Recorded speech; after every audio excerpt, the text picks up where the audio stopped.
प्रभात महांती मुख्य उपदेष्टा Odisha government secondary high school 10 graduate teachers association आपण जानते ओडिशा सरकार 42टा डिपार्टमेंट प्राय 150 कैडर को पुनर्गठन कर गत 5 वर्ष भितर किंतु गवर्नमेंट हाई स्कूल माध्यमिक शिक्षा माध्यमिक स्कूल मानक 10 ग्रेजुएट टीजीटी कह 10 ग्रेजुएट कह 10 ग्रेजुएट साइंस शिक्षक मानकर चाकरी जो आरंभ से अन्य विभाग जो मैंने 1900 ग्रेड पर चाकरी आरंभ कर 7000 ग्रेड पर अवसर नौकरी हतभाग्य मैंने जो मैंने मनुष्य तैयारी कारखानार असल कारीगर से 42 भितर सीमाबद्ध कर रखी समय बदलुची परिस्थिति बदलुची शिक्षा व्यवस्था बदलुची नुआ नुआ शिक्षा नीति प्रणयन होगी बदलुनी आज रविवार सिद्धांत दिगला पिला पाठ पढ़ा ब्याहत हम ना केवल शिक्षादान चलो आज दिन शिक्षक छुट्टी दिन मंत्री प्रस्ताव समय गणशिक्षा मंत्री जदि 2 मास भीतर दाबी पूरण न समस्त शिक्षा शिक्षा अनुष्ठान छाड़ी पुणी राजरास्ता को आस मो रश्मिरंजन जेना सभापति Odisha secondary training teacher association आपण मानक जरिया रे हमें सरकार को जणाई देबा को चाहू जे ओडिशा रो 42 विभाग अछि सबु विभाग रे समस्त पद पदवी कैडर स्ट्रक्चर होइथिला मध्य माध्यमिक शिक्षक मानक 25 वर्ष हम कैडर स्ट्रक्चर हो जाय किनु हम प्रथम दाबी हो सरकार जो सम्मान हम एटा सम्मान प्रश्न अछि किनु सरकार हम कैडर पुनर्गठन परंतु एवं जो एंट्री लेवल जहां अछि ताको बढ़ान जो 42 ग्रेड पर 40 तापर सेकंड हमर जो प्रमोशन कथा कह जाउछि टीजीटी रु पीजीटी प्रमोशन हो जे सरकार जो एससीएसटी डेवलपमेंट डिपार्टमेंट अछि ताजरे पीजी टीचर माने पीजीटी प्रमोशन कहउछन्ती किंतु आम विभाग रे पर्यंत से व्यवस्था करा जाय नाही सरकार को अनुरोध करूछु जे जो टीजीटी रु पीजीटी प्रमोशन दे जो युव शिक्षक मानकर एटा को आउरी परिप्रकाश विकसित करंतु तत्पर ए जो प्रमोशन टा हमको देबे टाइम बाउंड करा जाऊ टाइम बाउंड प्रमोशन दे जाऊ सेथि पय आमे संफलित भाबरे आज विद्यालय रो पाठ पढ़ा को माने पिलांक भविष्य सहित न खेली कि आमे आज रविवार छुट्टी दिन रे आज राजरास्ता रे आंदोलन करूछु शांति सुपूर्ण सहित आंदोलन करूछु ना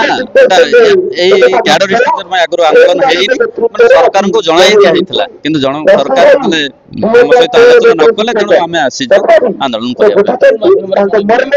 आपण मेमोरेंडम देई समस्त सहित दिया हितला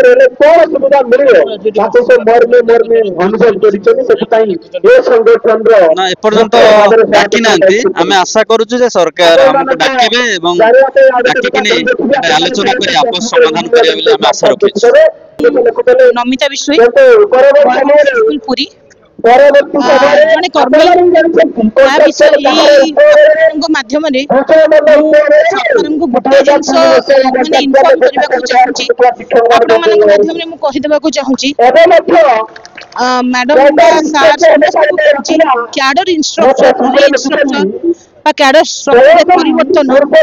एटा को नहीं कि गोटे जो मिसकंसेप्शन अछि जे हिंदी संस्कृत से माने टेक केयर करबा we most welcome that decision, but सेटा कैडर रिस्ट्रक्चर नुहे कैडर रिस्ट्रक्चर माने आमे माने सेही दाबी को रखिछु जहा 32 वर्ष ऑलरेडी केवल गोटे टीजीटी टीचर और सेही टीजीटी रे ही सेही जूनियर एसीएस रो ही रिटायर्ड हे जाउची आमे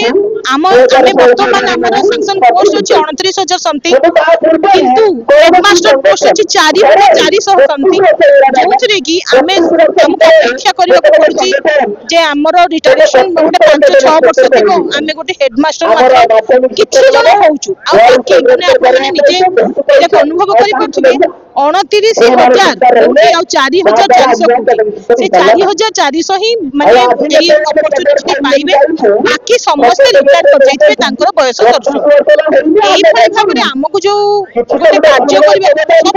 कार्य सरकार जो भी कार्य कहिले आमे टीचर्स माने सेकेंडरी टीचर्स मानु 10th श्रेणी रिजल्ट पाई विभिन्न प्रकार सरकार वर्तमान नियम करचंदी एक्स्ट्रा क्लासेस करिवे उचंदी 5टा पर्यंत एक्स्ट्रा क्लास भी करा जाउची चेष्टा सत्वे सरकार हम मानन को कोन एतिके माने हमर को इटा जो दाबी कोन इटा आपण कार्य अधिकार कि आमे समस्त गोटे प्रमोशन अलग डिपार्टमेंट रे 4 रु 5टा प्रमोशन देला आमे समस्त मात्र गोटे प्रमोशन पाउछु कि पाइबो नाही एटा बड दुख परितापर विषय आज जदि आ ऊपर 32 वर्ष परे जदि किछि चिंतन करिछु आ किछिटा आमे दाबी रखिबा को जाउछु दाबी न एटा आमे गोटे सरकार को रिक्वेस्ट करूछु जे सरकार निजे भाबिबा कथा जे गोटे टीचर गोटे चाकरी रे गोटे मनीष केवल गोटे पदवी रे रहिबो जदि से कोन केबे भी सेटा उत्साहित भाबे कार्य करि परिबो कि नाही सेहि पई सरकार को तरफ निश्चित भाबे प्रमोशन सिस्टम रखा जाई थाय गोटे मनीषर कार्यधारार किछिटा रिवार्ड देबा पई से रिवार्ड केबे गोटे टीचर पाइला नाही सेथि पई आज आमे दाबी रखुछु दाबी न एटा हम अधिकार सरकार हमको दबा कथा निज तरफ रु दबा कथा किंतु सरकार को आमे आज अनुरोध करछु जे 32 वर्ष हो जाउ छै 32 वर्ष पर्यंत तो कोनोसी कथा के भाबले नाही आज किंतु आमे जेतबेले दाबी करूछु सेतबेले सरकार अनुग्रह करी हम मानकर ए दाबीटा को मानंतु ताकि जो दाबी रे आमे दाबी करिछु जे 4600 ग्रेड पे रहू हमर एंट्री गेट पे 4600 ग्रेड पे रहू काहे कि ना ओएवीएस रे सेमानंकर सेकेंडरी टीचर्स एंट्री समय रे 4600 ग्रेड पे सेंट्रल स्कूल रे मतलब गोटे सेकेंडरी टीचर्स एंट्री समय रे 4600 ग्रेड पे रखुची देन व्हाई नॉट वी आमे भी सेकेंडरी टीचर्स आमे 4600 ग्रेड पे नउछु से माने पीजीटी प्रमोशन पाइकी 4600 ग्रेड पे होचन हमर पीजीटी प्रमोशन नाही तापर से माने भाइस प्रिंसिपल प्रमोशन होचनी 4600 ରୁ 48 ରୁ 5400 ग्रेड पे जाउचंदी आमे सेही 42 ग्रेड पे रहउछु सेही पई आमे हमर प्राथमिक ग्रेड पे 42 ग्रेड पे तापर पीजीटी प्रमोशन तापर भाइस प्रिंसिपल पोस्ट तापर आमे हमर असिस्टेंट हेडमास्टर जो रहउचंदी सेही भली गोटे पोस्ट तापर हेडमास्टर को पोस्ट एही भली किछिटी हमर क्याडर रे परिवर्तन जानु एही पे हमर राज्य अधिकार मध्ये आमे पाइबा उचित कर्मचारी काम करू ताको रिवार्ड दबा उचित सेही पई सरकार निश्चित भाव रे एटा को हमर ग्रहण करंतु बोली मु अनुरोध करिवि आमे माने ताले खुशी अब सरकार जते काम करछन आउरी दुई गुण उत्साहित हम तो हम उत्साह आउरी दुई गुण हम आमे सब कार्य करबा केबे भी हमें पछैनु कि पछैबु नाही थैंक यू एति के अनुरोध रहिला जे हमर ए दाबीटा को सरकार निश्चित भाव रे ग्रहण करंतु।